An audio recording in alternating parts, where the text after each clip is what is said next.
have to understand is that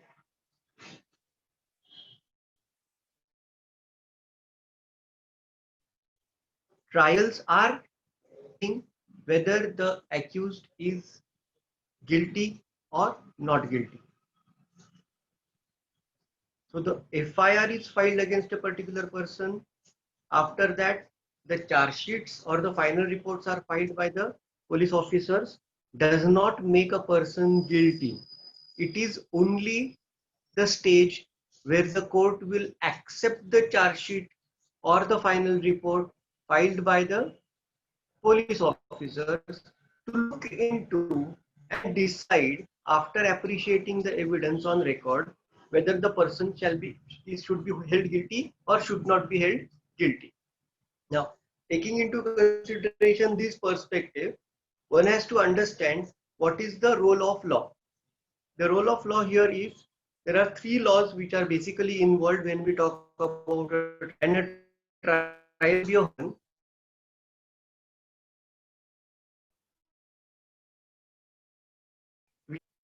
Criminal Procedure Code,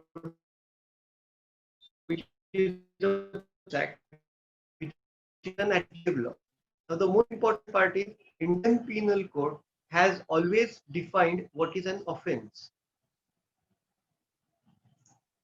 Now, an offence is an act which is not permissible to be done by the law which is enacted by the parliament or by the legislature. Such offences are considered as wrong acts for which punishments are prescribed, and if you commit such an act, FIR can be filed against you or cognizance of the same can be taken by the police officers, by the court, or a private person can file a case against another private person. This is the role of Indian Penal Code. What is the role of Criminal Procedure Code? Criminal Procedure Code has laid down the procedures that are to be followed by the court of law once the charge sheets are to be filed. This is one part. Once the charge sheets are filed, how the trial is to be conducted is one part, and another part would be what would be the role of the court from the point of filing of FIR to completion of charge sheet. Whether the police officer should be under the control of the court, whether the courts should have a supervisory power over the work of the police officers or not is decided by CRPC. Now, the last one that remains to be understood is Indian Evidence Act. Now, Indian Evidence Act works as a complementary and supplementary act to Indian Penal Code and Criminal Procedure Code. Why? Because an offence has taken place, because X person says that Y has committed a particular act, police have taken the cognizance of the same and they have filed a charge sheet. Now, whether that particular person is guilty, not guilty, whether that particular person has in fact committed that particular offence, whether he has been falsely implicated in that particular case, will be decided by taking into consideration the evidence that will be brought on record at the time of the trial. So, appreciation of evidence, relevancy of facts, what kind of evidence will be appreciated, what kind of relevance is admissible, what kind of evidence is relevant, everything will be decided by Indian Evidence Act. So, trials have to be understood by taking into consideration Indian Penal Code on one hand and Indian Evidence Act on another hand. Now, this is an overall view or overall idea of how the trials cannot be studied in isolation as such. That is why I am giving this example. Now, let us come to the part of trials.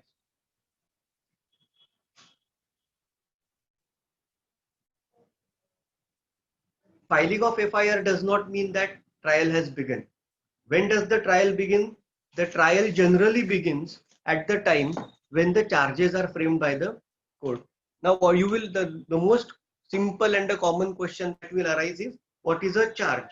Now, charge is something which is decided by the court, which are framed by the court at the time when the court goes through the charge sheet and comes to a conclusion or comes to a prima facie opinion that whatever the police have filed is worth to be tried, and then it will frame a charge against the accused person. Now, coming to the part of charge, we will subsequently see during the trial as to what is the importance and how the charges are to be framed. Now,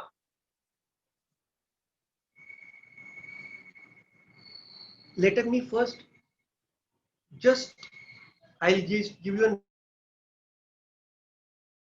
a basic idea as to what exactly would culminate into a trial, would lead to a trial. I'll give you a simple example. A person has committed a murder. Now, after the murder is committed, the accused is absconding. The neighbors saw that this particular person is not opening the door for 2 days. There is a stink from the house. Somebody goes and reports the same to the police officer. It is merely, the police will not immediately register an FIR. The police will first take a station diary entry to that effect. They will come to the spot. They will knock on the door. If the door is not open, they will break open the door. They will take appropriate cognizance of what is seen there. They will prepare a Panchanama and they will register an FIR. Now, what is an FIR? FIR is a first information report. Now, FIR basically constitutes of whatever is seen on the first instance will be recorded by the police. FIR generally is a printed format given by the respective state governments under section 154 of the Criminal Procedure Code. Details happening of the crime or such witnessing of such event is recorded in the FIR.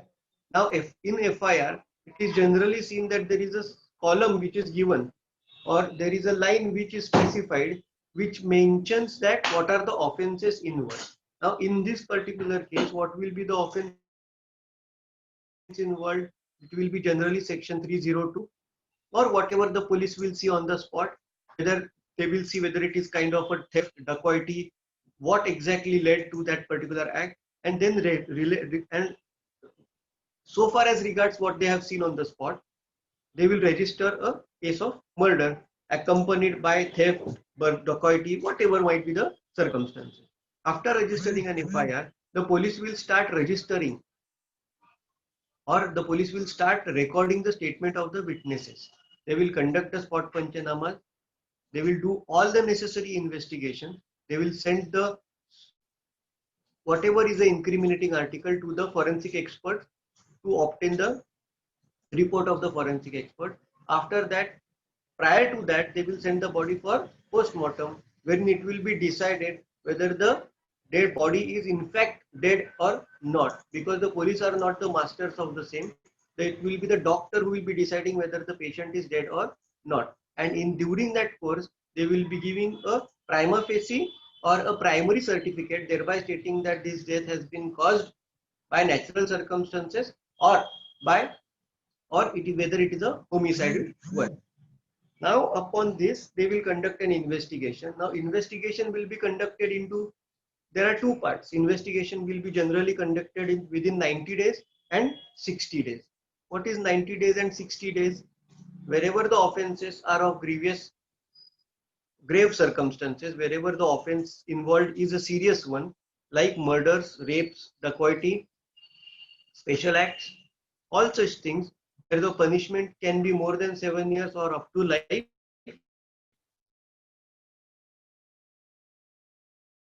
be filed in court, and it is of cheating, forgery, or minor offences where the punishment can be up to 7 years. In such cases, the charge sheets will be filed within 60 days. Now, once the charge sheets come before the police prepare the charge sheets, where will they file the charge sheet? Now, here comes the question of jurisdiction. Now, filing of FIR also involves the question of jurisdiction.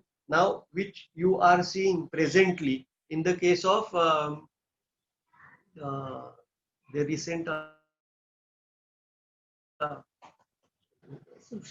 Mr. Sushant Singh.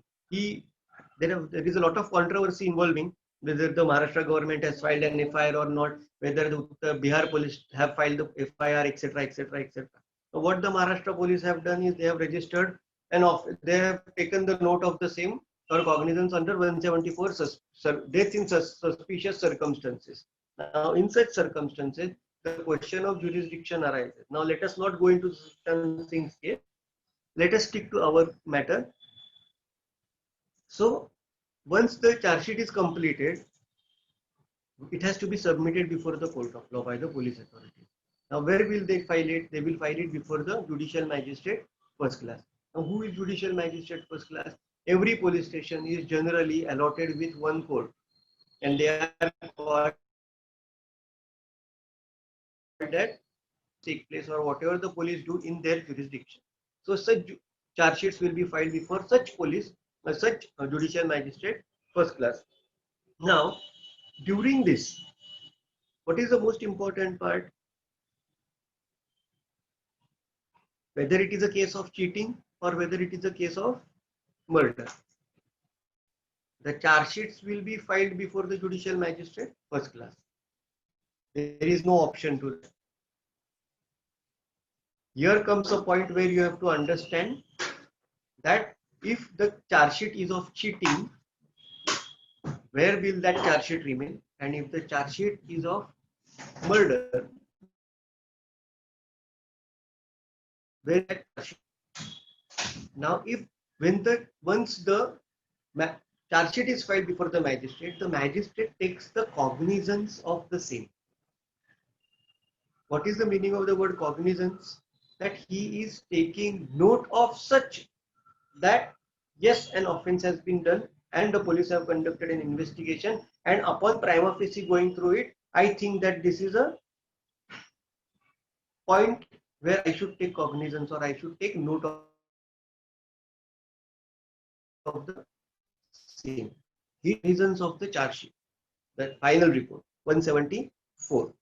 Such once is filed before the magistrate will see if it is a case of cheating, that means which is punishable up to 7 years. That means it is triable by the judicial magistrate first class. Then he will keep the charge sheet with himself and keep it on the next date for appearance of the accused, and then he will give a trial to the accused. But if the charge sheet is pertaining to rape, pertaining to murder, dacoity, all by judicial magistrate first class, he will not keep it और उसकी पूजा नहीं करेगा. वो क्या करेगा? He will send it to the sessions court. That means this procedure is called as a procedure of committal, that he will be committing the case from the court of judicial magistrate to the court of sessions. Now, once this matter goes to the court of session, the court will take a cognizance of the same. Now, charge sheet has gone before the magistrate or the sessions court. Now comes the point where generally people make a mistake of saying that. Unfortunately, this is a very sad incident, sad thing that the lawyers happen to and tend to say that the trial has begun. No, the trial honestly does not begin at this particular stage. There are lot many stages that have yet to pass to come to the point where we will call it as that the trial has begun. Now, there are simple small things to understand. Once the charge sheet is filed, it is the right of the accused to get the copy of the charge sheet free of cost under section 207 of the Criminal Procedure Code. Such copy of the charge sheet should be given to the accused free of cost. If the accused is on bail, whether he will be arrested by the police and brought before the magistrate or the court of sessions, no. A notice or the summons will be issued to the accused person. Free legal aid, Jamshedpur versus state of Jamshedpur versus free legal aid is a case law which is a landmark judgment on this particular point. That if the charge sheet is filed and the accused is on bail, he need not appear before the court unless it is issued to the accused. Upon the issuance of summons, the accused shall remain present before the court of law.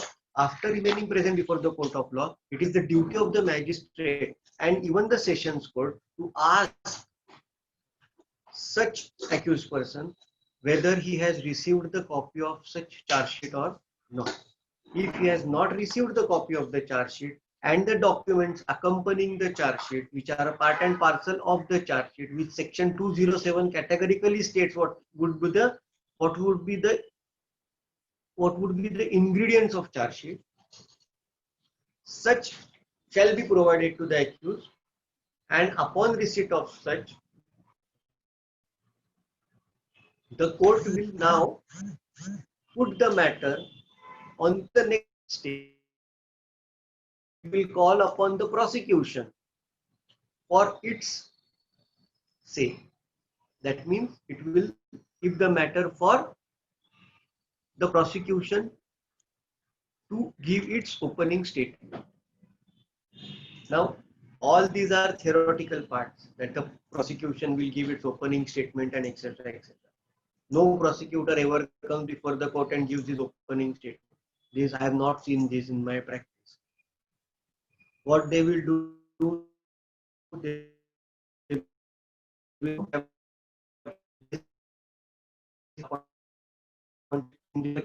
trial, or he will start with the procedure. What will be done?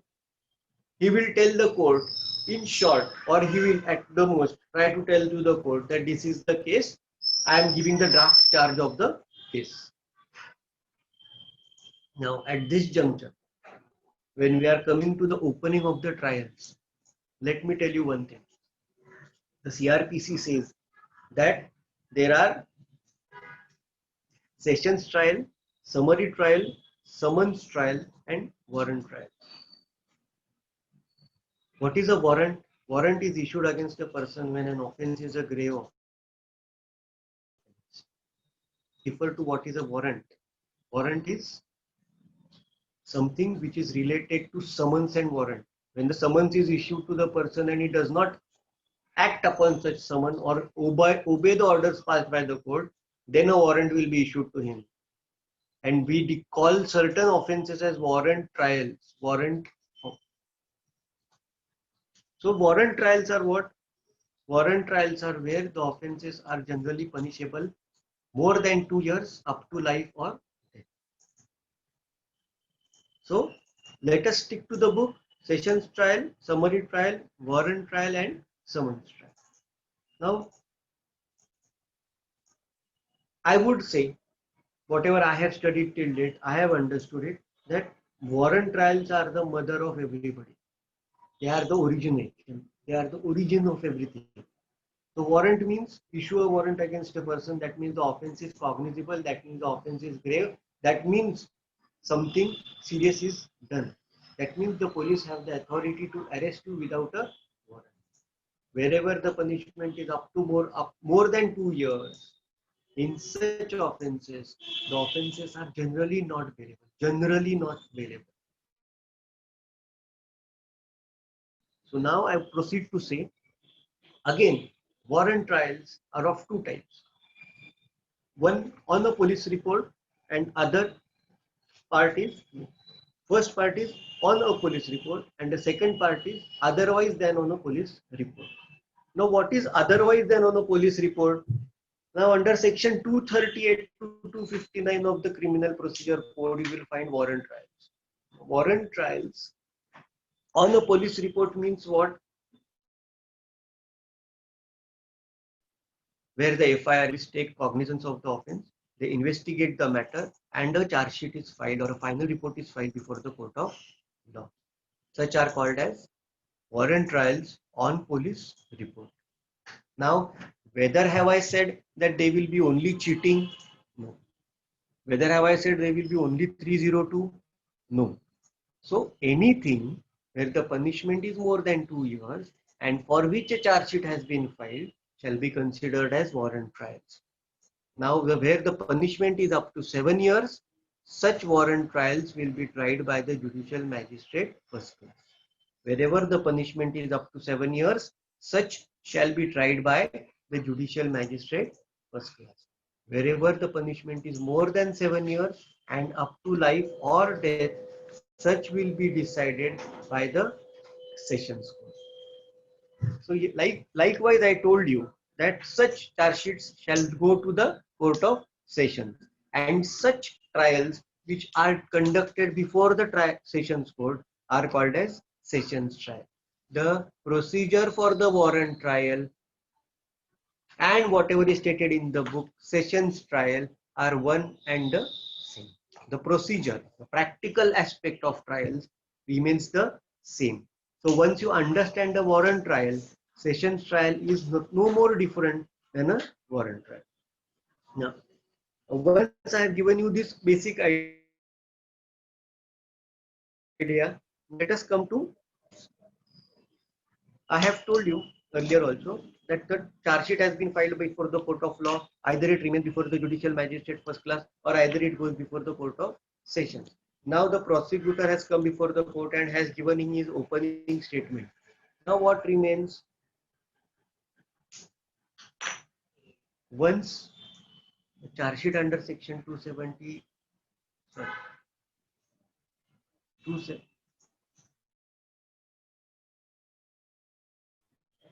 forgot section 273.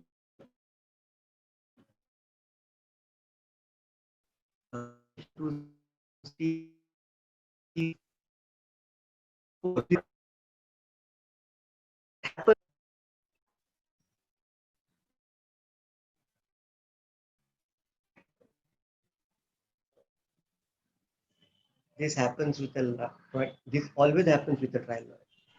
What happens?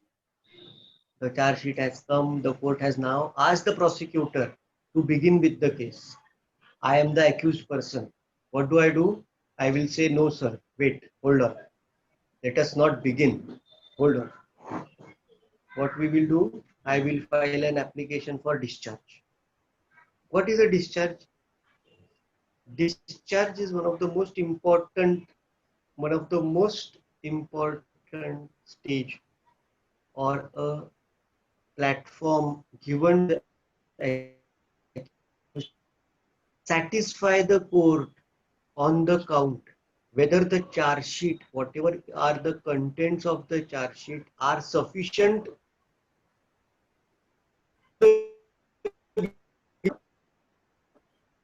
I am to the court of law that whatever police have come before you, whatever charge sheet has been filed before the police before you, is not prima facie. Only upon the reading of such charge sheet, no offense can be made out against me, or there cannot be, upon the bare perusal of such, the chances of my conviction are absolutely negligible. In such circumstances, I should be discharged. Now, there are two sections involved in this. One is section 227, which is before the court of sessions, and section 239, which is before the court of judicial magistrate. So I told you, warrant trial is nothing. They are not different. The procedure goes the same. They are both parallel. They are almost the same. They are identical to each other. Now, once the discharge comes into existence, the court will say, hold on, I will now go through the charge sheet and I will come whether there is any sum and substance in whatever the police are alleging against you or not. In this case, no material than what is submitted in the charge sheet can be brought by the accused person.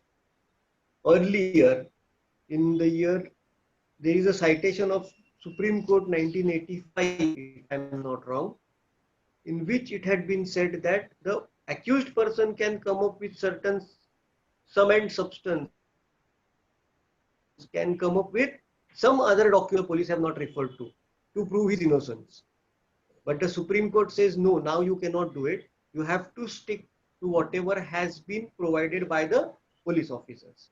So it is the duty of the court now to go through the charge sheet and decide whether there is any sum and substance as pleaded by the accused person. Now,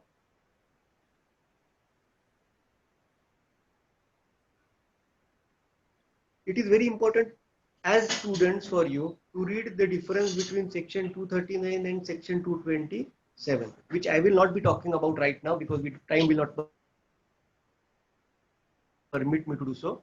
But difference 239 is the section applicable to discharge in cases of warrant trial before the judicial magistrate first class, and section 227 is a section applicable to sessions trials before in the sessions court.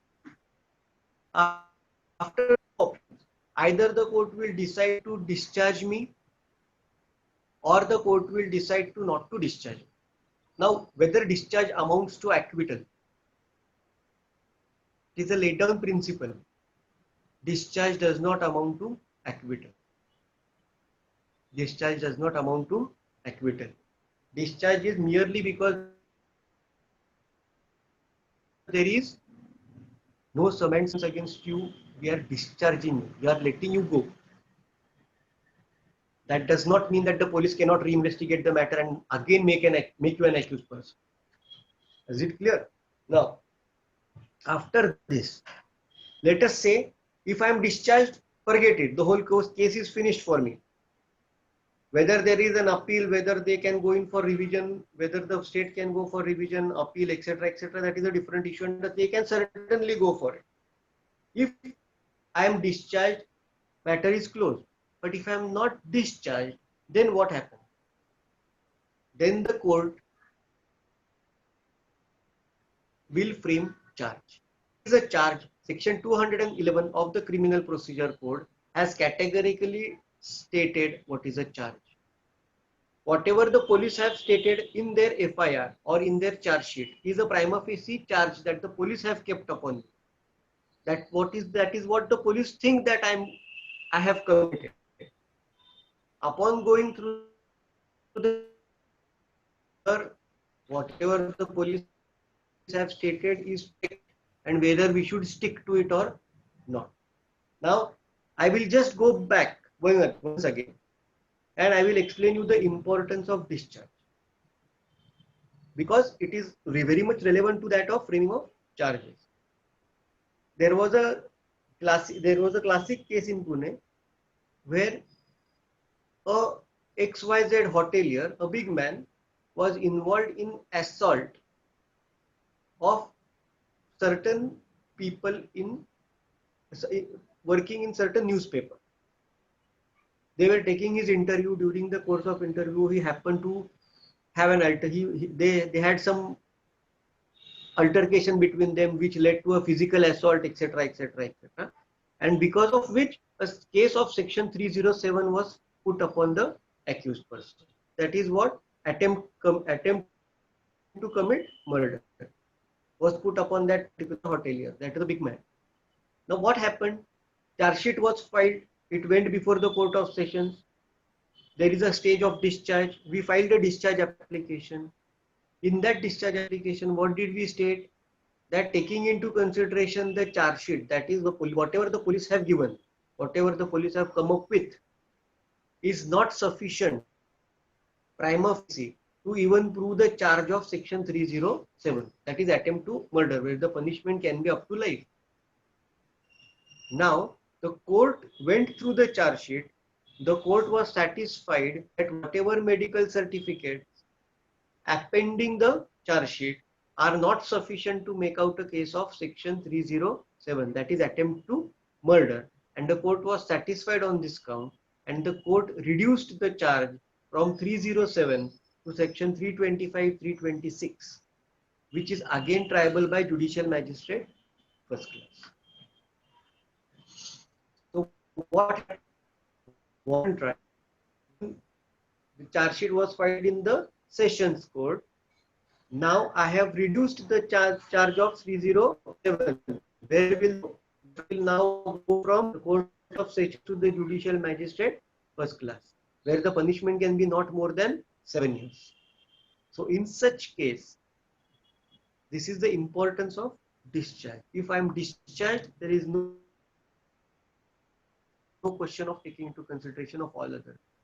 In otherwise also, the court may consider the medical evidence or the certificates appending the charge sheet and then decide that I don't think that the case of 307 is made out. He may decide to send it back. Or he may say that these sections are not applicable. For example, Arms Act is not applicable. There is no recovery of weapon. Why are we putting Arms Act? Let us remove Arms Act. Let us keep only 302. Let us see what the prosecution will prove. And then the court will frame the charge. After framing of charge. Now, what is the framing of section 211 of Criminal Procedure Code talks about framing of charge. Framing of charge is one of the most important things. Why am I saying so? I am saying so because the accused should understand for what is he being tried for. It is the right of the accused person to know for what is he being tried. That means section 323, section 324, section 326, section 307 or what? You should know. You cannot put theft in the case of murder unless and until it is relevant. We cannot be tried. But if section 326 is also there, 325 is also there, and section 307 is also there, but only section 307 is explained to the accused person, and section 325 and 326 are not explained to the accused person, then whether it is an illegality or irregularity, it doesn't matter, because the lesser offense is inclusive or the larger offense is inclusive of the lesser offense. So in such cases, there is no necessity of explaining the lesser offense when the larger offense is already explained. Now, everything has to be explained to the accused person in the language of the court. That means what are the languages of the court? Either it can be English and or the vernacular language. That means in the state of Karnataka, it can be a Kannadi. Either in the state of Punjab, it can be Punjabi. In the state of Maharashtra, it will be Marathi. And English will certainly remain there. The court should make sure that the accused has heard the charge, he has been explained to it in an appropriate way, and then his signature will be obtained on such charge. The importance of charge is, if a certain charge is not explained by the court to the accused person and he is given a trial, it will amount to an irregularity. And if it is not brought to the notice of the court, or if it does not come to the court, it can be good for you before the, like for example, to give a simple example, if tomorrow one of you receives a letter from your principal, thereby stating that you will not be allowed to fill in the forms for examination because your attendance is less, whether you should be given an opportunity to explain it or not? Yes. If such, or why your form is not to be filled in, you cannot just cannot tell him that you cannot fill the form. You have to give an explanation to that effect. I will not be allowed. This is what is the court expected to do with the accused person.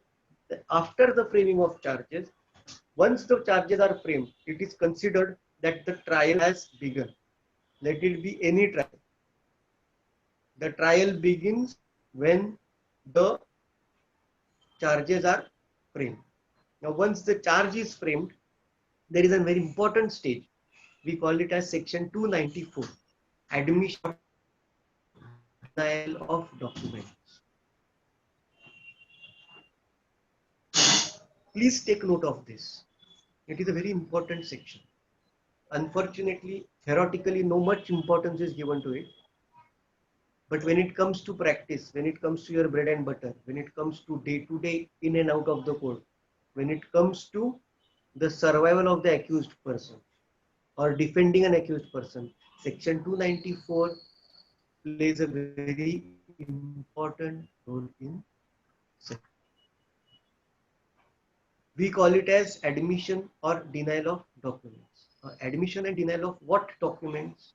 The documents which are appending with the charge sheet. The documents which are a part and parcel of the charge sheet. The prosecution will prepare a list of documents. That means what I will tell. At the stage of investigation, I told you FIR will be filed, spot panchanama will be filed, post-mortem report will be filed, forensic reports will be filed, and number of things that the police are going to rely in such case. In an economic offences, there will be n number of documents which will be accompanied. Such documents are called by the prosecution upon the accused or the defense to admit or deny. Now, why admission or denial? Because if I admit a particular document as an accused person, the burden of not to prove that particular document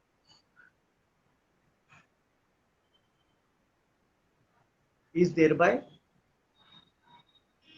given up by the prosecutor. The burden of not to prove that document will not rest upon the prosecution because the accused has admitted the contents of the same. So as students, or tomorrow as when you are going to become lawyers and you are going to start practicing in the court of law, keep in mind that section 294 plays a very important role. You have to deny all the documents if possible. You have to deny all the documents if possible.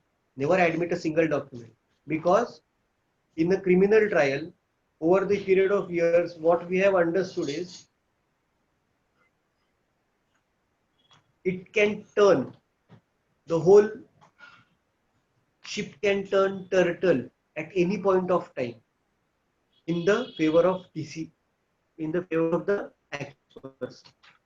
Never admit any single document. Let the prosecution do their part. Now here I come to the basic principle of Indian Evidence Act. That is the burden of proof. Section 101 to section 114G. This is called as burden of proof. The basic and the cardinal principle of burden of proof is whoever wishes the court to pass an order in the favor of such person should prove that the fact exists. I will repeat myself. Whoever wishes the court to pass any order in his favor should prove that the fact exists. So unless and until the prosecution discharges their basic burden of proving that this death has taken place and this death has been committed, or this particular homicide has been committed by this particular person, don't accept anything, don't admit anything right in the beginning. Deny all the documents outrightly. It will not harm your case. But admitting a single piece of paper will harm your case in totality. Even if your senior tells you that go and admit a single document of such, because tomorrow that same senior will turn turtle upon you and say that I never asked you to admit this particular document. So this is a small secret that I would like to share with you, which we have faced during our practice, that you should never admit a single document. Because this stage, if you admit a particular document, you will the whole case will collapse there itself. Okay.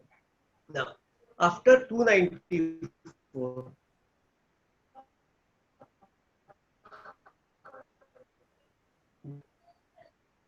trial in fact begins.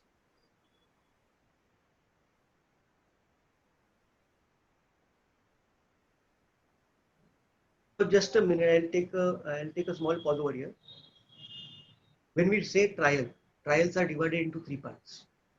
Any trial are divided into three parts. Pre-trial, stage. CRPC basically talks of three stages: pre-trial, trial, and post-trial. Pre-trial, trial, and post-trial. So whatever till framing of charge was there was pre-trial. Now whatever we will talk about of trial, and after passing of judgment and sentence, whatever happens is post-trial. Is it clear? Now I will go further.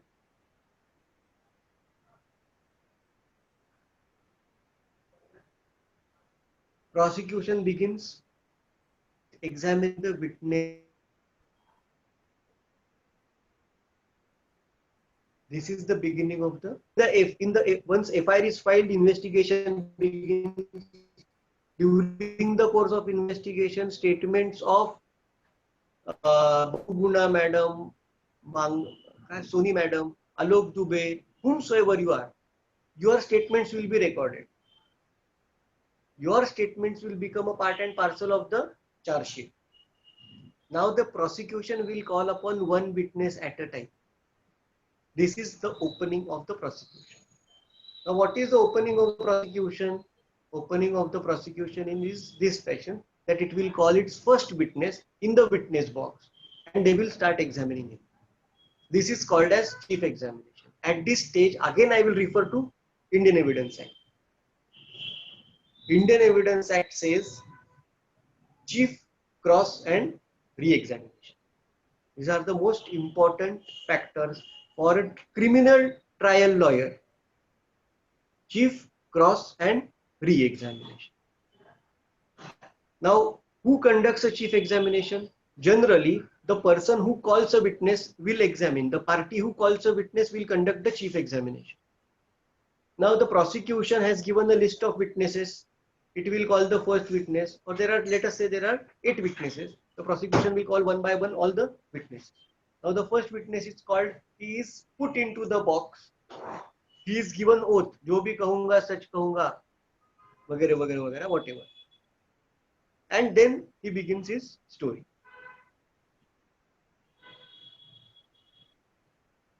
Trial to understand otherwise is very simple. If you understand so much of such that I would be explaining right now. Now, at this stage, you cannot afford to forget Indian Evidence Act, and Indian Evidence Act becomes your Bible. If you understand Indian Evidence Act at this stage, everything will be correct. Now, chief, what will the person do in the chief examination? Now, let us come to the point of what is a witness. Witness means what? A person who has been a witness to a particular fact. Now, what is a fact? Fact means and includes anything, state of things, relation of things, capable of being pursued by any person.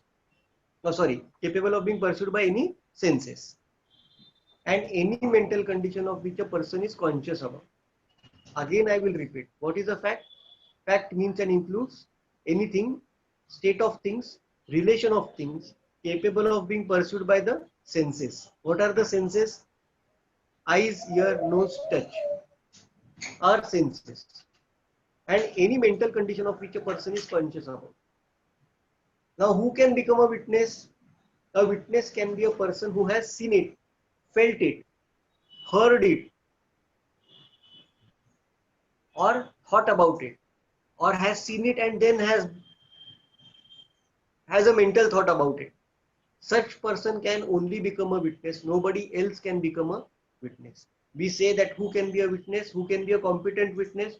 Any person who is a major can become a witness. But does it mean that a child cannot become a witness? Yes, even a child can become a witness. But there are certain criteria which are specified in Indian Evidence Act as to whether a person can become a witness or not. Whether a mentally incapable person can become a witness? No, he cannot become a witness. Similar to that of who can enter into a contract. Now, once the witness comes into the witness box, he cannot read the statement given to the police by him.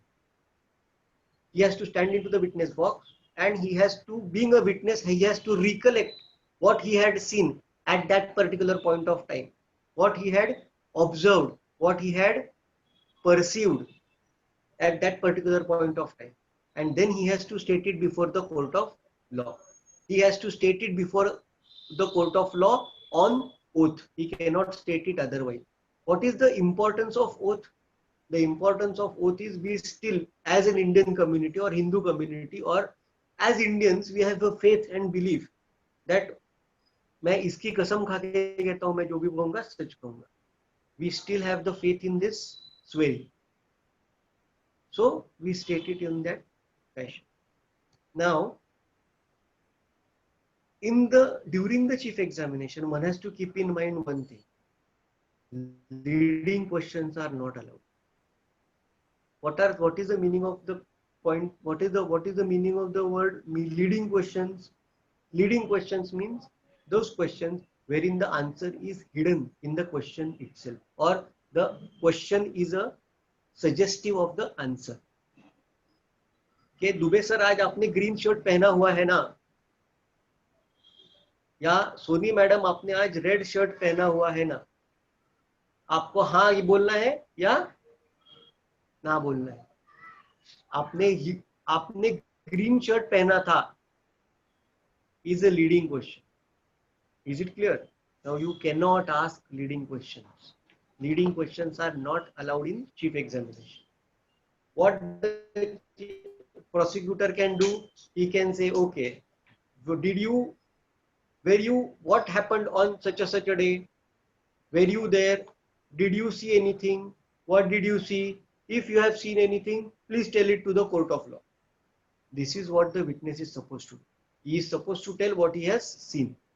Prosecutor cannot ask his own questions. He cannot help him formulate a story. Now, this is the chief examination. But a lawyer, the defense lawyer, the defense counsel is supposed to be very alert at this particular point of time. Because, again, I will come to the point of charge sheet, the final report, the statement of the witnesses, the spot panchanama, the post-mortem report, the forensic report. You should know such things like the back of your hand. You should know such things like the back of your hand. You should have everything over here. Your computer should work. Because the minute he starts asking questions, you should know. Only when you know your case, you will be in a position to say, I object, my lord. What do you object to? You will object to the fact that he is asking a leading question, and leading questions will never be allowed to be asked. You will have to take objection whenever the prosecutor is leading the witness. Certain basic things are accepted, like तुम्हारा नाम जोशी है, तुम्हारा नाम रोहित है, okay fine, accepted. This यहाँ तक ठीक है, मगर so far as relevant factors, so far as relevancy of fact is considered, so far as what is relevant is considered, in such cases, you will not be allowed the prosecutor to lead the witness. Otherwise, your defense is going to go down the drain. Next, once the chief examination is finished, immediately you will have to conduct a cross-examination. What is a cross-examination? Indian Evidence Act talks about it in hardly 3 sentences. I will put it in 1 sentence. To impeach the credit of the witness amounts to a cross-examination. What is the meaning of impeaching the credit of a witness? Impeaching the credit of a witness means to show to the court of law that that particular witness is not a truthful witness. Whatever he is trying to tell the court is a concocted theory. Whatever he is trying to make out is a false story.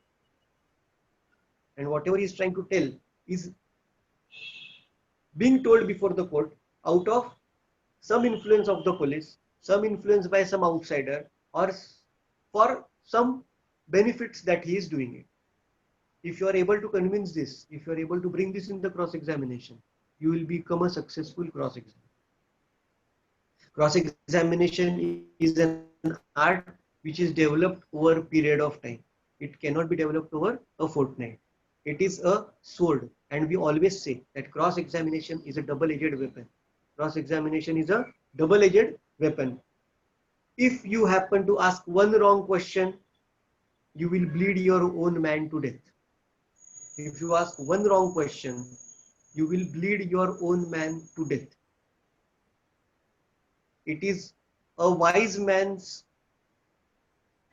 suggestion. Ask minimum questions in cross-examination. Certain things should be left. Certain things should not be touched if you are not confident. But you should not damage your case by asking a wrong question in the cross-examination. Is it clear? Now, once cross-examination is done, you are going to damage the basic core of criminal practice is cross-examination. If you cross-examine the witness only to the point, you need not do anything. I have seen lawyers who have not even bothered to argue their matter after that in the final argument. They say that our cross-examination is our argument and that is all. The cross-examination has to be so to the point that you need not even do further. So this is the importance of cross-examination. I don't wish to go into the details of the cross-examination.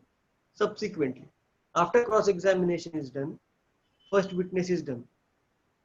After cross-examination, if the prosecution now wants to bring into certain new facts before the court of law, which have been questioned during the cross-examination, which were not earlier told by the prosecution witness, only facts which are asked by the cross-examiner, and explanation of such is required to be given, only re-examination will be allowed. So what are the three important points?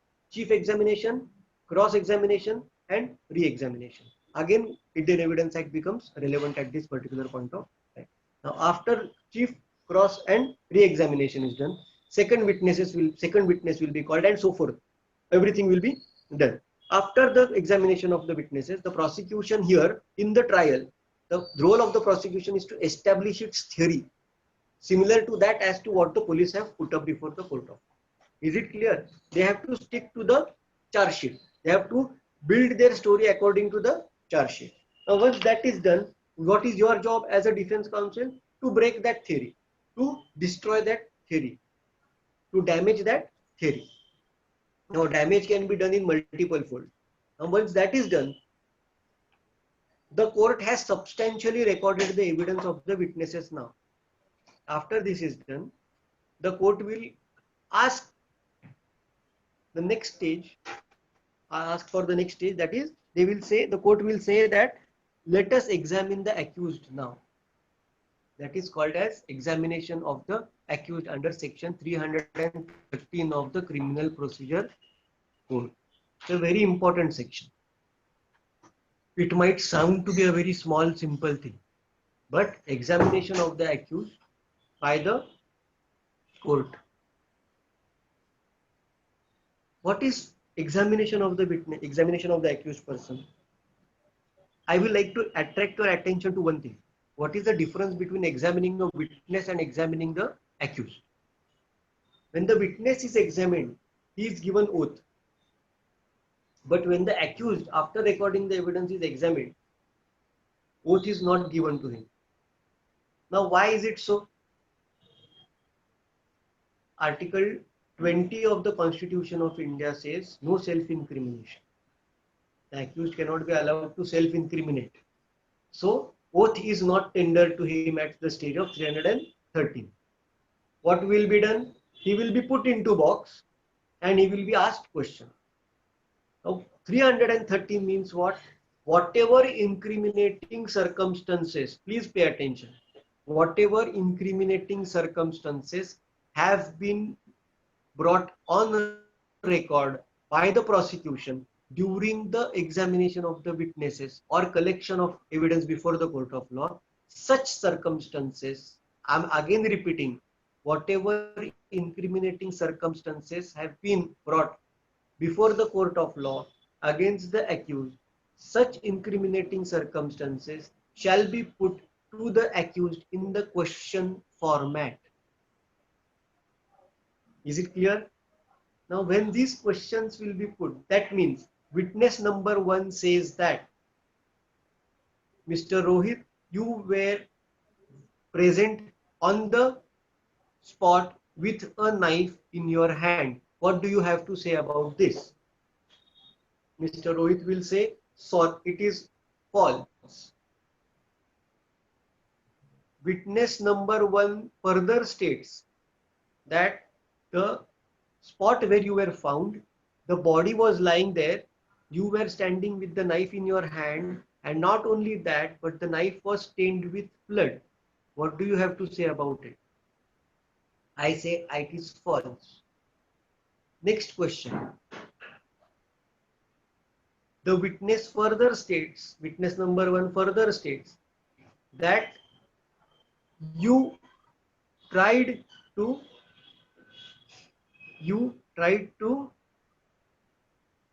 intimidate the passers-by or the people who gathered there, and you ran away from that particular place. What do you have to say about it?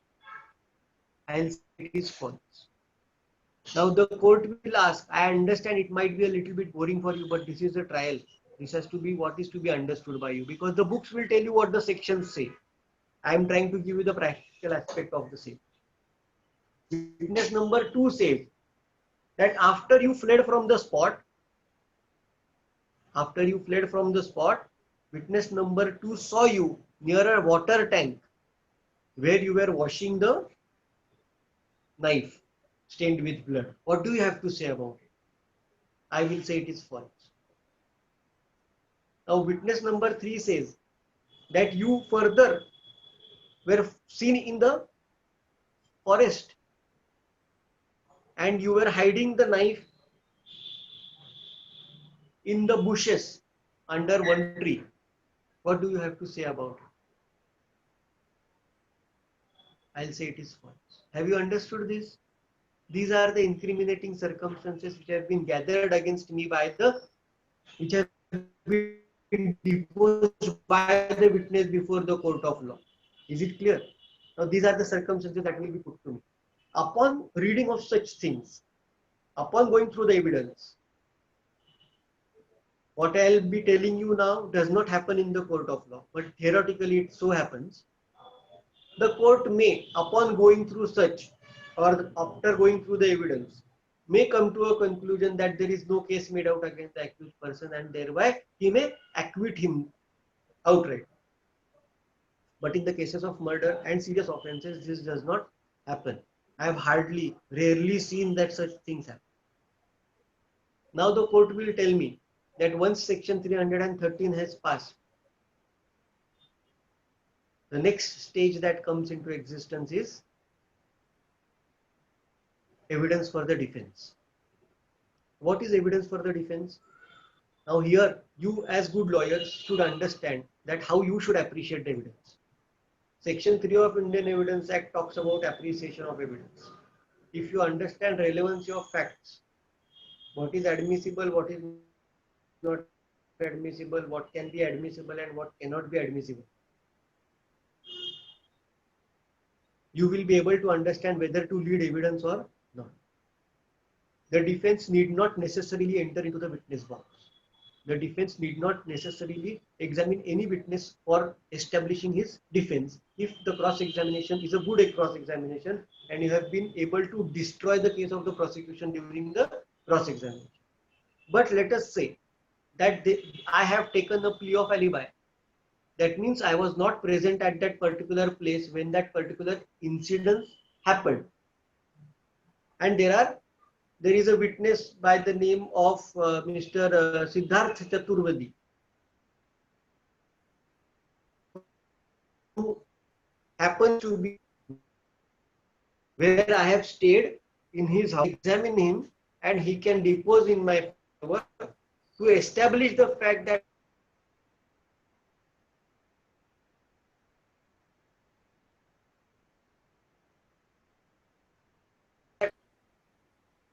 I will call Mr. Siddharth Chaturvedi in my favor. I will ask him to depose in my favor. I will show my tickets to the court. I will try to establish the case that yes, I was with Mr. Siddharth on that particular day. This is called as plea of alibi. And only in very rare circumstances do we happen to enter into the witness box. Is it clear? Now, again, one of the most important things, never, unless and until you are cocksure about your case, unless and until you are sure what your witness will talk, never let your witness walk into the witness box. Because as you are going to chief examine him, the prosecution will cross examine him. उसके धज्जियां उड़ा देगा वो. You will never understand. Don't walk into the witness box unless and until called for, unless and until there are compelling circumstances. Is it clear? Now, calling Mr. Siddharth Chaturvedi as my defense witness is fine. But if I personally walk into the witness box, I will be committing the gravest mistake of my life as I accused. Don't ever let your accused walk witness box. It becomes a very damaging thing for the defense if you are not able to control your witness box. Now, after this, the court has sufficient and ample evidence before it. Section 3 of Indian Evidence Act. Now, it is the court's job to appreciate the evidence. Section 3.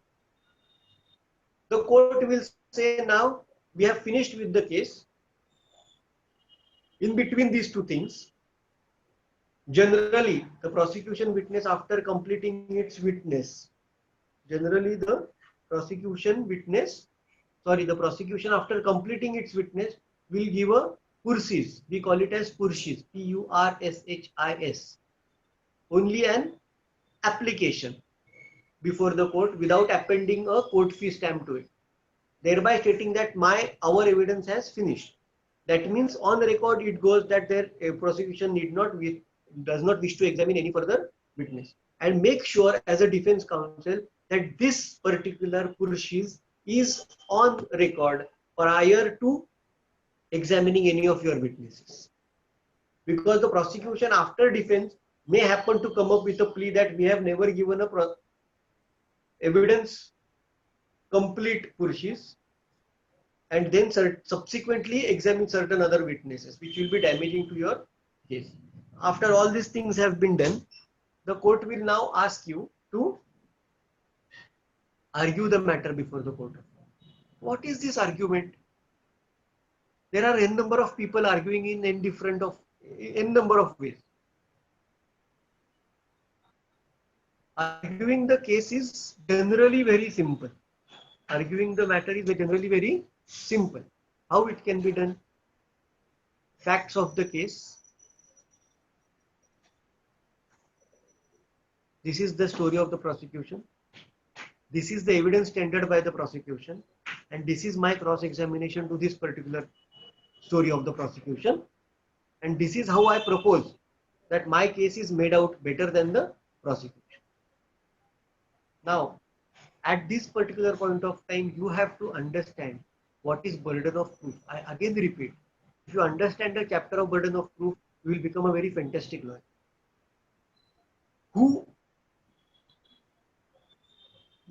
There is a difference of evidence, there is a difference of burden in civil law and criminal law. In criminal law, the burden of proof is absolutely on the prosecution. It has to prove it black or white. Cannot counsel to bring it in the gray area. Black, white, and gray. Mixture of both. It is the process job to bring it into the gray area. It is the prosecution's job to either prove it black or white. You have to bring it in the gray area, and only then your case will be benefit of doubt, if at all you want. That gray area has to be attained by you. Now, one more thing. With due respect,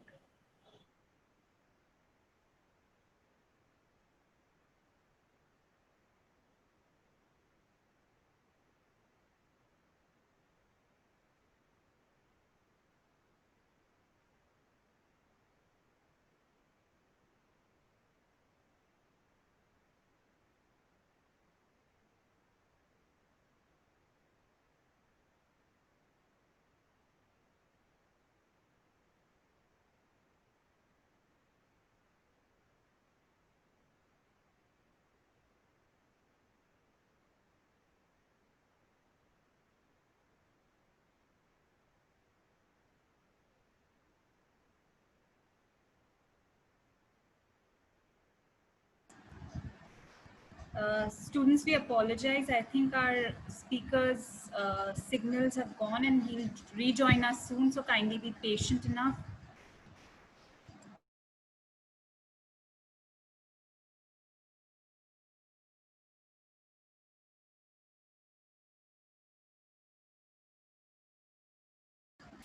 In the meantime, students, if you have questions, please send your questions in the chat box. I have received a couple of questions, and by the end of it, I will ask chosen one because we have time paucity as well to the speaker. So kindly send in your questions.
So speaker nahi hai.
Hello.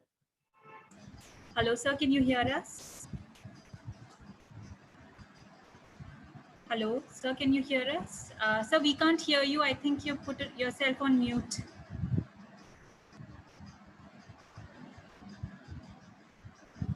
Can you hear me now? Yes, sir. We can hear you.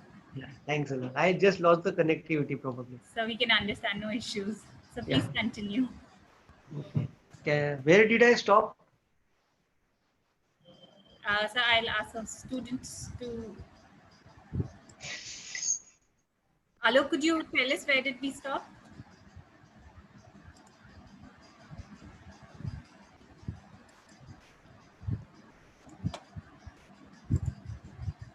Burden of proof, sir. Students are just firing the chat box. You stopped at Okay, burden can of. you? Okay. Can you hear me? Yeah, sir, we can hear you. Okay. Shall I continue then? Yes, sir. So please continue. Okay. Sorry for the trouble. See, now where was I? I was on the point of burden of proof. Once the once statement under 313 is completed, the next stage that remains is the prosecution and the defense will argue their own cases. The prosecution will try to prove its own case before the court of law, and at the same time, once the prosecution is done with, the defense will do the same. They will argue the matter before the court of law. Yes, I was on the point that howsoever good the case laws that you may be producing before the court of law, one has to understand one thing, that the Constitution of India under Article 141 has stated what is a precedent. I have seen many lawyers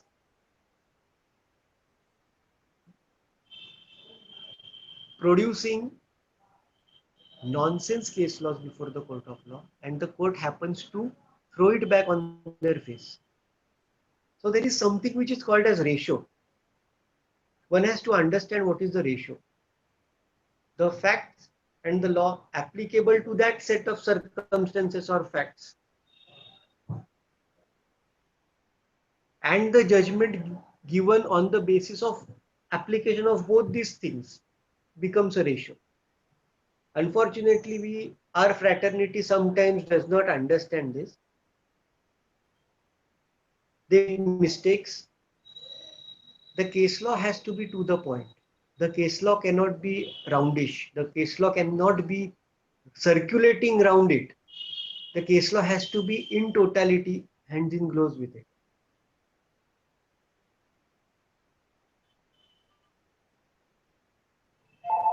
One has to understand that. If the case law is not good, if the law or the law laid down by the Supreme Court or the High Court is that what you are referring to is not a good one, then you have messed it up. The chances are that the same can be used against you, and hence during the during the argument, make sure that if possible, don't refer to a case law. But if you do refer to a case law, be sure that that case law is to the point. The case law is such that it will be the last nail in the coffin of the prosecution. Otherwise, do not use it.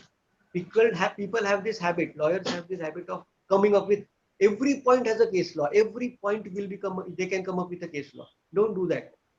The court is not a naive thing. The court understands what it is doing. The court understands the law. The court is aware of the law. The court is better equipped than you than on the count of law. You have to merely satisfy the court. You have to merely convince the court. The most important tip that I would like to give you, during the argument part, some lawyers happen to do this, that if they cannot convince, they try to confuse. You should, as lawyers, know what is the case.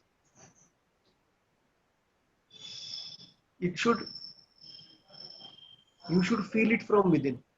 If you have worked good, if you have developed a good case, argue it.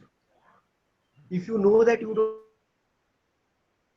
don't have a good case, be humble, tell it to the court that this is what is the lacuna yet, but still these are the points which upon which I am trying to harp upon, and I will try to convince the court on these points, that these are the lacunas of my case. Be open to the court. Don't be cunning with the court unnecessarily. What is important is only try to convince, don't try to confuse. Because if the court gets confused, the chances are that the court will convict the accused rather than giving him a benefit of doubt. Though the principle says that may 100 offenders be let loose, but one innocent shall not be left, we should not be punished for no wrong of his. This is all theory. Nowadays, it is a trend which says that they are going to convict the accused rather than acquit him. It was Justice Krishnamurti during whose time it was said that bail is a rule and jail is a exception. Now it is the other way around. We say that bail is a exception and jail is a rule. Similarly, in during the final arguments, make sure that you don't confuse the court, because confusing the court will not gain you anything. It will land you in a bigger soup. So try to convince the court and then leave it to the fate of the client, because everybody comes with a fate in this world. Similarly, the client has come with a fate to you. After this, the court will pass a judgment. The court will either hold you acquitted or hold you convicted. After the court will hear you on the point of sentence. After the sentence is done, the court will pass a sentence, and then you will either be how the court will hear you on the point of sentence. The court will ask you, what do you have to say about this particular sentence? I'm going to send you for life imprisonment, or I'm going to pass a death sentence. Then you can come up with a number of things. If it is a case within 7 years, you can ask for probation if it is within that criteria, because the judicial magistrate, anyways, though if it is punishable up to 7 years, cannot pass a sentence more than 3 years. So in such circumstances, you can always claim for Probation of Offenders Act. For example, I will give you a simple example, that is of Sanjay Dutt's case. Bombay, in the Tata case that he was involved, where ammunition was found in him, in his or in his house. He was a first-time offender. Benefit of probation could have certainly been applicable to him. He should have pleaded for benefit of probation, Probation of Offenders Act, or in such matter. But you should be sane enough to understand where probation will be applicable and where probation will not be applicable. You should be aware of the provisions to that effect. Now, after this, the sessions trial is complete. Now, in a warrant trial before a judicial magistrate first class,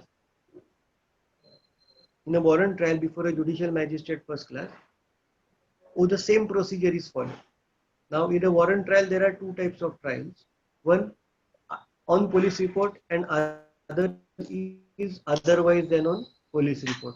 The trial that I explained you right now in detail, that is a sessions trial, is the same. Is the same that happens for warrant trial on police report. And what is warrant trial otherwise than on police report? Warrant trial otherwise than on police report is where we say that I went to the police station to register an FIR. The police did not register an FIR. Then what remedy do I have? The remedy that I have is I have to approach the court of law under section 190 of the CRPC. Under section 190 of the CRPC, go before the court of law, file a complaint in writing. Tell the court what has happened. If the court is satisfied that yes, this is what has happened, then the court will either issue summons to the accused person or delay the issuance of summons. Now for that, section 190, section 200, section 201, section 202, section 203, 204, 5, 6, all these things are followed. Under 190, you go before the magistrate.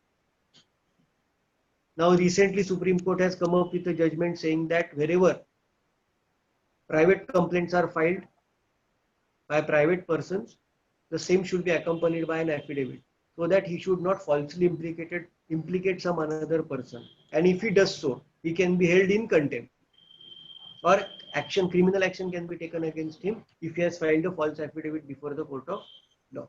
Now, after this, the court will look into the matter that X person has delivered to Y person X amount of X kgs of rice. For that, he has not given the amount back to the he has not given the amount. Now, this is a simple case of cheating. In such case, what happens? You go before the court of law, file a complaint. The court will go through it. He will say, okay, there is a transaction. Fine. Now you say that he wanted to cheat you, etc., etc. Okay, fine. If you are from the same city, you are staying in the same jurisdiction, the court will issue the process if it is satisfied that there is a case made out against you. But if you are an accused person who are staying outside the jurisdiction of the magistrate, the court will not directly issue summons to the accused person. The court will delay the issuance of summons under section 202 of the Criminal Procedure Code. What does that mean? This means that the court still wants to confirm whether there is a summoned substance in your complaint or not. The court will ask you to examine further witnesses. That means what?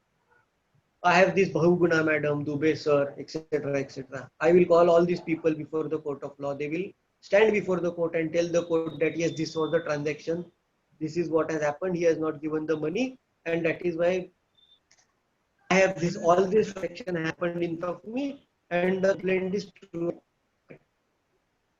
And that is why I filed it. Now, if the court is satisfied on this count, only then it will issue a summons to the accused person. Why 202 is important? 202 is very important because 202 is very important because the liberty of the accused, the right to life and personal liberty, Article 21 thereby stands violated if a person is made an accused and summoned by the court of law for no good reason. Understood? So it should not stand violated, and the court is going to take abundant caution to not to cause inconvenience and humiliation to a person who is not involved in the particular offense. After this has happened, the court will do what? After summons is issued, the accused will appear before the court. The court will grant him bail. After granting of bail, it will say, okay, now what is the case? It will ask the original complainant, that means here the prosecution, to tender his evidence. Tender his evidence in this stage is called as evidence before charge. Evidence before charge, just a second. Evidence charge. Just a minute, I'm not able to understand. Hello? Hello? Yes, sir, you're audible. Can you hear me? Yes, sir, we can hear you. Yeah. Hello? So we can't see you, but we can hear you. Now we can even Now see can you? Yes, sir. Yeah, okay, fine. This stage is called as evidence before charge. Evidence before charge, a very important stage in private trials. That means warrant trials, otherwise than on police report, evidence before charge is an important thing that you have to take into consideration. Now, evidence before charge means the court will give an opportunity to the accused person. Sorry, the court will give an opportunity to the prosecution, that means the original complainant, to bring whatever witness and evidence he has before the court of law. Is it clear? In a warrant trial, the police conducted the investigation and did put the charge sheet before the court of law. Yes or no? Similarly, here the court will give an opportunity to the prosecution, that is the original complainant, to bring evidence against the accused. If the court finds that there is no summoned substance, the court may dismiss the case. The court may discharge the accused at this particular case. If not, the court will take evidence against the accused person. That means against the warrant trial, whatever procedure was explained in the warrant trial will be followed. And this is how warrant trial, otherwise known police report, will be conducted. Is it clear to all of you? Yes or no? Oh, you cannot talk. Okay.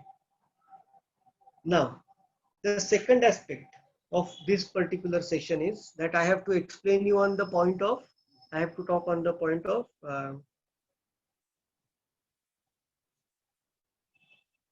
drafting of bills. I will sum it up fast. Listen to me. Now, drafting of bail. Bail is one of the most important provisions of CRPC. Section 436, 437, 438, 439 of the Criminal Procedure Code.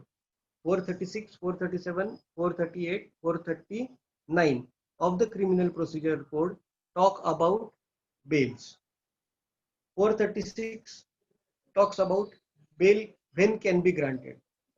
That means bail is to be or bail shall be granted in cases of bailable offences. If you are aware, I will again tell you, if you are not aware, there are two types of offences, bailable offences and non-bailable offences. So whichever are non-bailable offences will be dealt by section 437, 438 and 439. Whatever are bailable offences, that means whatever offences are punishable up to 2 years, such are considered as bailable offences. I will give you a simple example. Section 304A of the Indian Penal Code. Mens rea, that means guilty intention, guilty mind, is the most important aspect of a particular offense. If there is a guilty mind,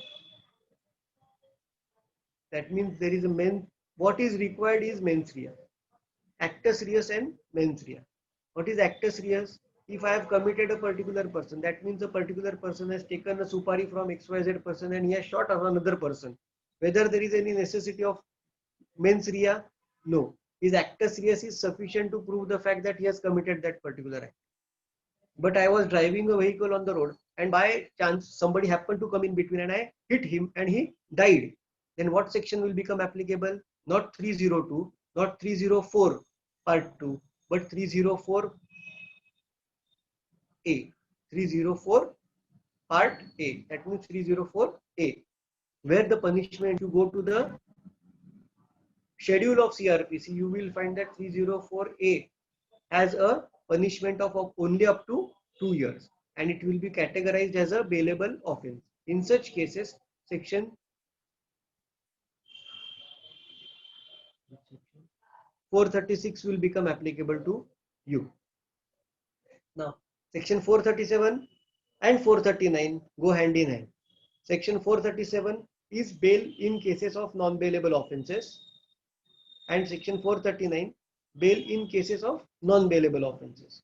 437 says bail in cases of non-bailable offences which can be granted by judicial magistrate first class, where the punishment is up to 7 years, which are triable by judicial magistrate first class. And 439 says that if at all bail applications are rejected, where punishment are up to 7 years, you can make an application before the sessions court under section 439. But where the offense is under section 302, 376, that means murders and rapes or serious offenses, POSCO or etc. etc. Then where can you make an application? You will have to make an application before the court of sessions under section 439. Is this basic idea clear? Section 436, bail in cases of bailable offences. That means bail shall be granted as of right. 437, bail in cases of non-bailable offences before the judicial magistrate first class. 439, bail in cases of non-bailable offences where offences are punishable with severity, where the punishment can be up to life or death, which are triable by sessions court. Bail can be granted by death. Is it very clear? Now, section 438, one of the most important factors, money making machine for the lawyers. Bail, generally they call it as anticipatory bail, but it is not anticipatory bail. It is bail in anticipation of arrest. Section 438 says what? Bail in anticipation of arrest. Now, bail in anticipation of arrest means what? A particular offense has taken place, an FIR is filed, or there is a newspaper flash that murder of Mr. XYZ has taken place. My name appears in that, thereby saying that he was the person who met him yesterday. Does that create an apprehension in my mind that I may be falsely implicated in this case? Correct? Section 438 says very clearly that bail in cases of bail in anticipation of arrest. In anticipation of arrest means what? Where you have an apprehension that I may be arrested in that particular case. There may be a case where FIR is filed, or there might be a case that FIR may not have been filed.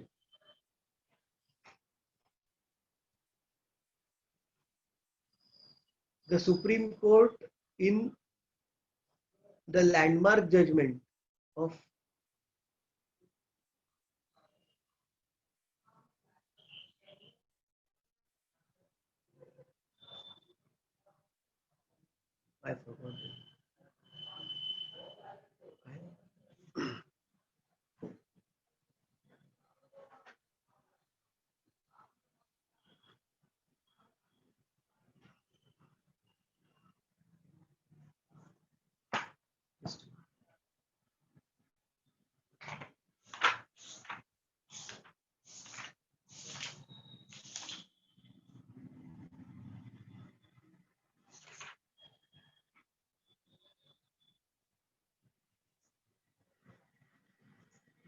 I'm not able to remember the name of the case law, but I will remember it within few minutes. I will tell it to you. In a recent judgment of Siddharam Mhatre versus State of Maharashtra, in the recent case of Siddharam Mhatre versus State of Maharashtra, the Supreme Court has again reiterated that there is no necessity of an FIR for an anticipatory bail application to be made. So what is the most important thing? Non-presence of FIR is not a bar for filing of an anticipatory bail. For an anticipatory bail, what is the most important factor that you have to make out for the court of law? That there has to be an apprehension in the mind of the applicant that he may be falsely implicated in this particular case, and then his application for anticipatory bail can be entertained by the Sessions Court. Now, obviously, anticipatory bail cannot be made for offences which are bailable. There are lawyers who have made this mistake time and again of filing applications for anticipatory bail in offences which are bailable. So make sure that you understand what kind of work you are doing. So it has to be a cognizable offense. It has to be a non-bailable offense. Only then you can file an anticipatory bail. This is the first criteria. Now, the second criteria, there has to be an apprehension in your mind. There has to be apprehension in your mind that I may be falsely arrested in this particular case. Now, when an anticipatory bail application is moved before the court of law, the most important fact that comes to the mind is how to draft an anticipatory bail, or for that matter, a bail application. You have to stick to minimalistic words. You have to stick to minimum. You cannot, it is not a civil petition. It is not a civil suit. You have to curtail yourselves to the minimum substance that you can give it to the court of law. Because we consider this as giving one wrong statement before the court of law can amount to an admission, and it can be used subsequently against you as it is a public document. So you should always stick to the basic story that such a thing has happened, that yesterday Mr. XYZ happened to have been murdered. It is true and correct to say that I have met him yesterday. I had business relations with him. Regarding a certain business application, I met him. Regarding a particular business transaction, I had met him. After that, I left from that particular place, and I am not aware as to what exactly happened. But it so has happened that today a news has flashed in the newspaper, thereby stating that Mr. So and so is murdered, and my name happens to appear in the last call or in the last person who happened to had a meeting with him. And this is why I have an apprehension that I may be falsely arrested in this particular case. With due respect to everybody, whatever you are drafting, your draft should be your draft. Your draft should not be a copy-paste draft. Because a lawyer who has to argue the matter has to understand the matter himself first. And if you understand the matter, you will not write nonsense in the application. This can be a one-page application or at the most two-page application. Don't make it into voluminous material so that it becomes a tedious job for the court to go through it. Because anticipatory bail considers only a very small point, whether there is an apprehension of arrest, whether there is a necessity of custody of this particular person for conducting the investigation. That are the two things to be considered. If you can suffice the court on these 2 points, the court will not ask you any further question. Now, in anticipatory bail, in an anticipatory bail application, there are 2 parts. One, the court, after filing the application, obviously the court is going to send a notice to the police officers and the public prosecutor, thereby calling them to say why anticipatory bail should not be granted. But this is going to eat a lot of time, at least 1 week's time, at least 7 days. During such time, there is an apprehension that the police may arrest you. So to stop this, to ensure that the bail application or the anticipatory bail application does not stand frustrated, you will file an application, interim application for an interim anticipatory bail. So what is an interim anticipatory bail? Interim anticipatory bail is again the same thing, that you will have to show to the court of law till the time the police file the report or till the time the public prosecutor files his report. The apprehension is that on this relevant grounds, I may be taken into custody by the police and the whole purpose of anticipatory bail will be frustrated. So till the time the police file the report, I may be granted protection from arrest. What is protection from arrest? Protection for arrest is what? That I should not be arrested till the time the police file the report. I will abide by all the conditions put by the court. You have to state there, I will follow all the conditions. Whatever offences have been, it quite possibly be a serious offence, but I am not involved with the offence. I have not got nothing to do. I have deep roots in the society. I am the only earning member in the family. How I have a very clean record. How clean a man I am, etc., etc., etc. You will have to tell the court as to what exactly I am. What is my position in the society? It does not necessarily mean that I have to be a big man. It may be it may be a simple cobbler on the road who works on the road. Still, does he have the right for an anticipatory bail? Certainly yes. Whether he is a respected person? Yes. Now, I remembered the case law. The landmark judgment of anticipatory bail is Gurubaksh Singh Sibba versus State of Punjab. Gurubaksh Singh Sibba versus State of Punjab. It is a landmark judgment wherein the court had categorically stated that there is no necessity of FIR. Two things have been categorically mentioned. First, there is no necessity of an filing of an FIR for anticipatory bail application. And secondly, merely the applicant has to show the apprehension that he may be arrested and the court should grant him the bail. Now, what is the word used? May. The court may grant anticipatory bail. One thing for sure, that it is not a mandatory thing.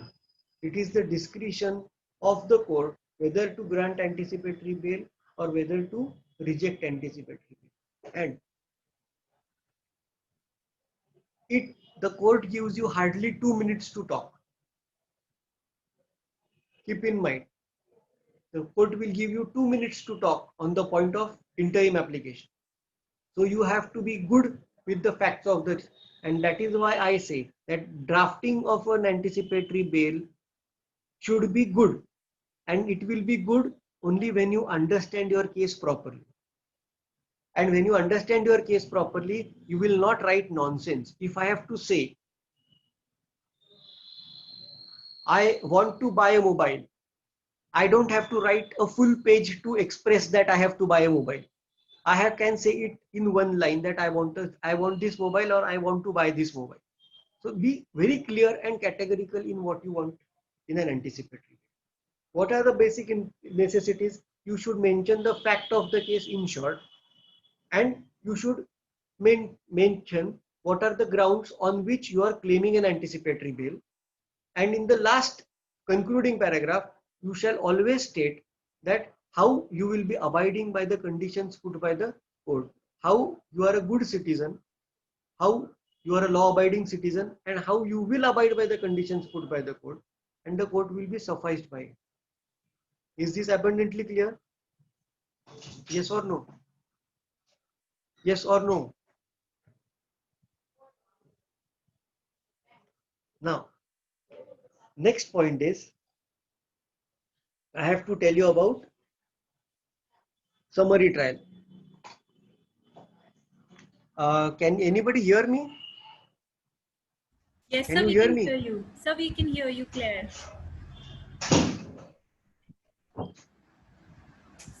Yeah. Yes, so, who is this? Can I know your name?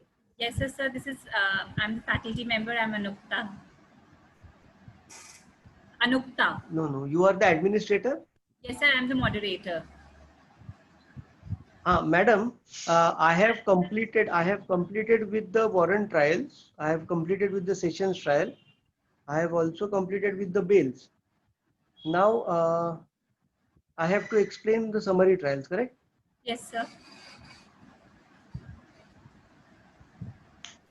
Okay. I'll complete with the summary trials now. Yes, sir. I'll take another. How much time is left? So we have another 10 minutes to go. Okay, good enough. Summary trials.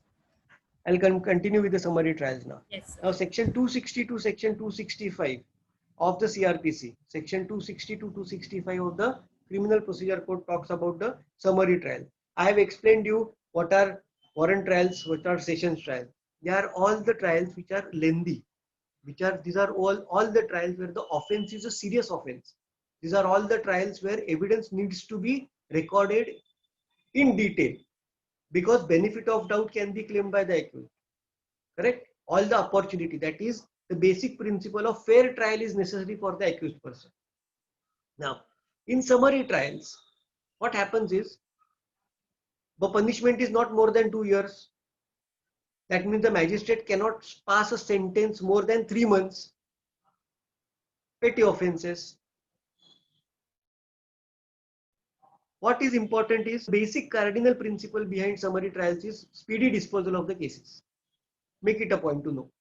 That is, for the basic cardinal principle is speedy disposal of the cases.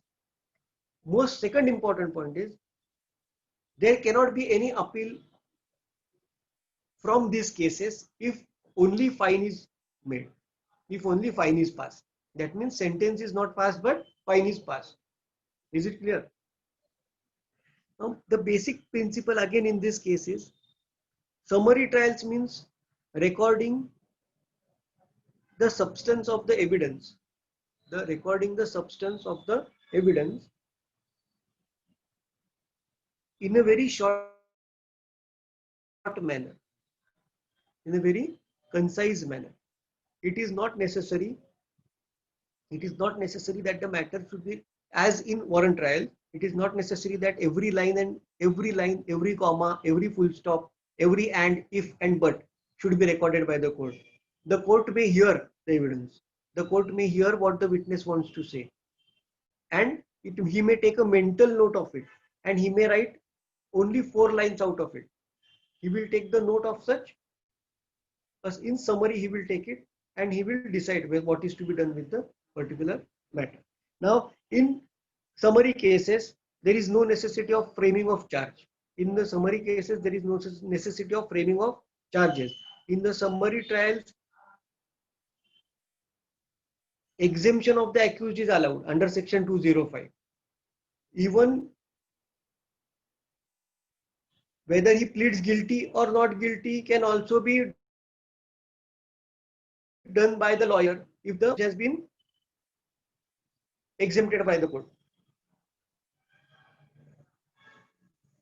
Now, the most important part of the summary trials is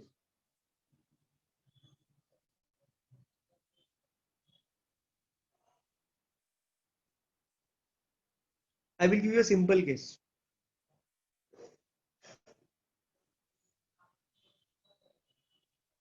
A simple case of theft.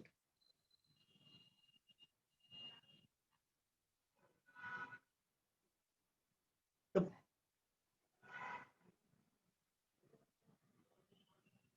wallet which has been stolen has been found in the possession of the accused person. He has been caught red-handed.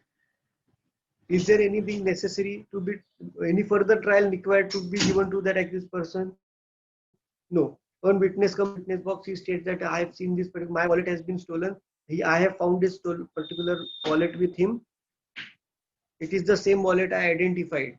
What more do you want? Nothing. What is the defense that you are going to give? That I have been falsely implicated. Otherwise, there is no requirement that why wallet of Mr. Rohit Dangare could be found with Mr. Dubey. No, there is no good reason. In such circumstances, there is no necessity of the court to go into the details that whether there is Mr. Dubey who knows Mr. Rohit or Mr. Rohit who knows Mr. Dubey. No. ये wallet Rohit Dangre का है, ये wallet Alok Dubey के पास मिला, इसका मतलब क्या? आलोक दुबे ने ये उठाया, उठाया तो क्यों उठाया, उठाया है या गलती से उसको मिला है, इसका एक्सप्लेनेशन मिस्टर दुबे दे सकते हैं, इसके आगे जाके कुछ नहीं कर सकते. This is called as summary trial. Is this clear to you? Yes or no? Charges are not framed. 313s are not recorded mandatorily. The court has to decide the matter in summary fashion. The sentence cannot be more than 3 months. On paper, not more than 2 years. Technically, the magistrate cannot pass a sentence more than 3 years, more than 3 months. Is it clear to all of you? Yes. Who is the administrator? Hello. Can you hear us? Yeah, madam, I think I should be. I'm done. Okay, sir. Thank you so much, sir, for the wonderful session. So we have a lot of questions, but due to paucity of time, because our next session is going to start in another 5 minutes, we will mail you all the questions that the students have sent across. And if possible, you can look into them, and if you can reply back to our students about those question and answers, that would be wonderful for us also and for the students as well. Madam, I'm So not could you able hear to me? hear you. Hello, sir, could you hear me? No? Hello. Now I'm able to hear you.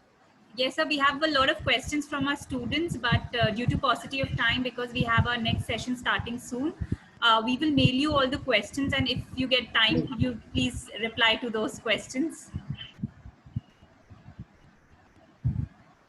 Okay. If you have time, I can answer it for within another 10 minutes. I'll finish it off. Sir, I'll just take a couple of It questions. depends on you. Take 2-3 questions, because there are certain students who are just firing up the chat box that they want to ask something. So the first question is FIR necessary for anticipatory bail? What if anticipatory bail gets rejected? Pardon me, madam. Please come back. What is the necessity? Is FIR necessary for anticipatory bail? What if anticipatory bail gets rejected? You cannot hear me. Okay, sir. Can you hear me now, sir? If it gets rejected. Yes, sir. If it gets rejected, correct?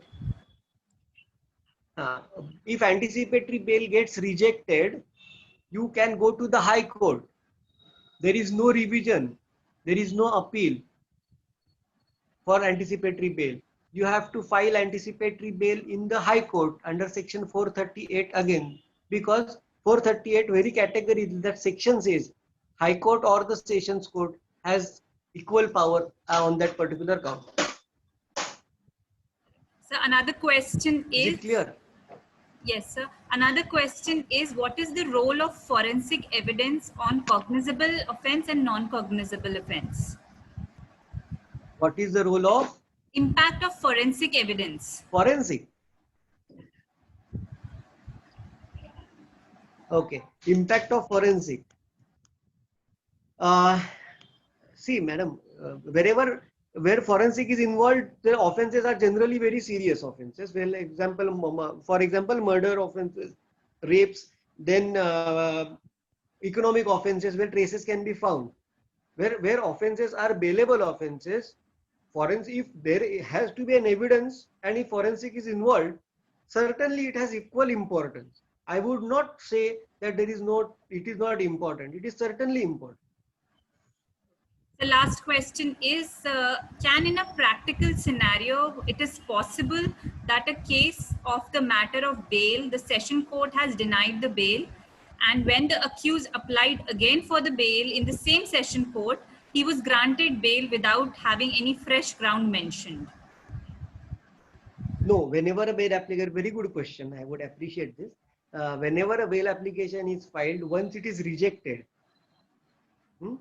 under section 439 or section 438, if it is rejected and you want to apply for another bail, the bail application should be, you can file for another bail. You can file every day, you can file for a bail application, but you will have to show the change of circumstances for filing of a fresh bail application. Is it clear? And that bail application cannot be entered by one day by Mr. Dubey and another day by Mr. Chaturvedi. No. If it is once decided by Mr. Dubey, it has to be put before Mr. Dubey again. All right, sir. Okay, sir. So with this, we conclude our first session of the Day 2's National Legal Drafting Workshop cum competition.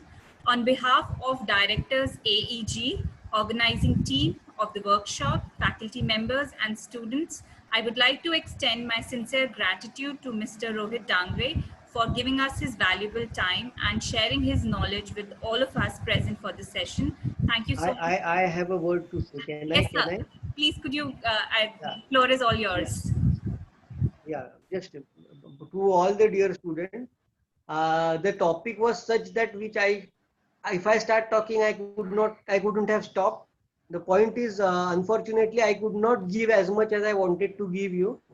If given an opportunity, next time I will try a better attempt at it, because the subject was such which is very close to my heart. I just couldn't stop myself talking on the point of trials. I hope I've done the best that I could do. Thanks a lot. Thank you so much, sir. Thank you, sir. Thank you.